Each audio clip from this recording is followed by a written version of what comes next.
For a long time, outside historians looked at sub-Saharan Africa and saw a void.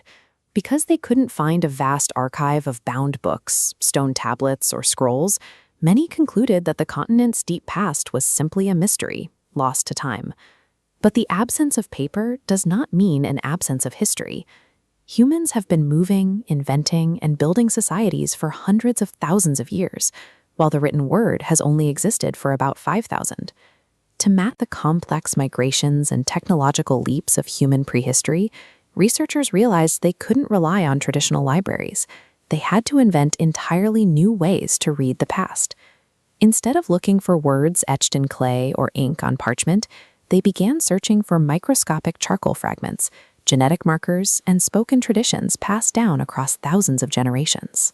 Today, researchers reconstruct the timeline of our species using 3 distinct physical archives: the Earth, the body, and the culture. We start with the Earth.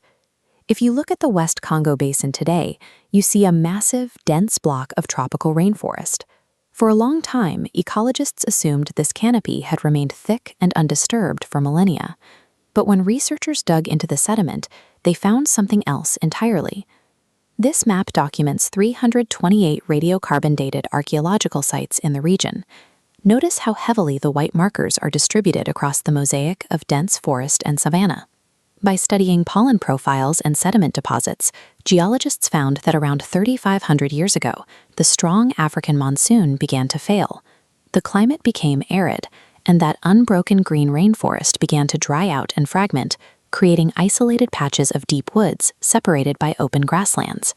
This fragmentation created a pathway. As the dense canopy broke apart, it allowed early agriculturalists and later Bantu-speaking ironworkers to migrate into the region. If you look at panel C of this chart, you can track the southward expansion of these early Iron Age settlements, starting around 2,800 years ago. These metallurgists left a clear signature in the dirt. To smelt iron, they chopped down trees and burned them for fuel, leaving behind thick deposits of charcoal in their smelting pits. They also discarded distinct pottery, characterized by concentric circles and incised parallel lines. But the soil record also captured an anomaly. Look at the line graph at the bottom of this figure, tracking the radiocarbon dates over time. Right around 1,300 years ago, there is a sharp, massive dip.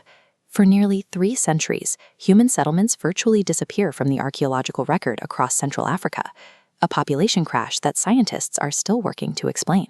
The dirt proves that the idea of an eternal, untouched rainforest is an illusion. The landscape is a volatile archive, constantly shaped by intense climate fluctuations and human industry. When the Earth cannot provide the answers we need, researchers turn to the second archive.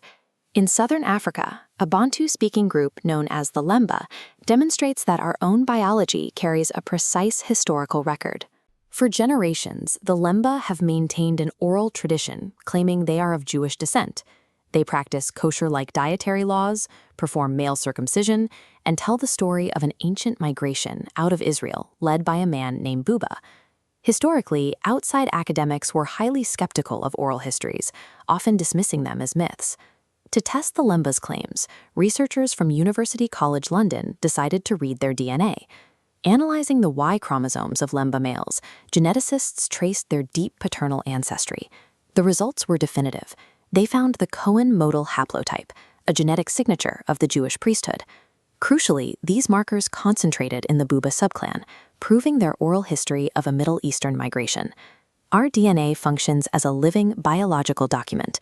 It proves that oral traditions can be incredibly accurate, multi-generational records of ancient transcontinental migration. The third and final archive requires us to travel to the dry savannas and acacia woodlands of northern Tanzania, home to the Hadzabe people. The Hadza are one of the last true full-time hunter-gatherer societies left on Earth.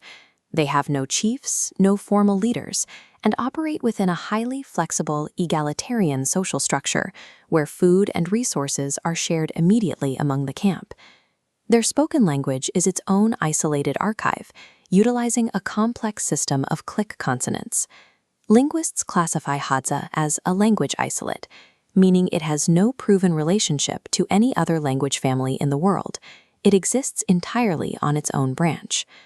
By measuring the Hadza's reliance on over 30 wild plant species and their extremely high intake of natural fiber, scientists can document the specific gut microbiome and metabolic health that characterized human populations for millennia before the agricultural revolution. Their persistence in the Lake Eyasi Basin allows us to study the exact strategies that enabled survival in this landscape since the late Stone Age.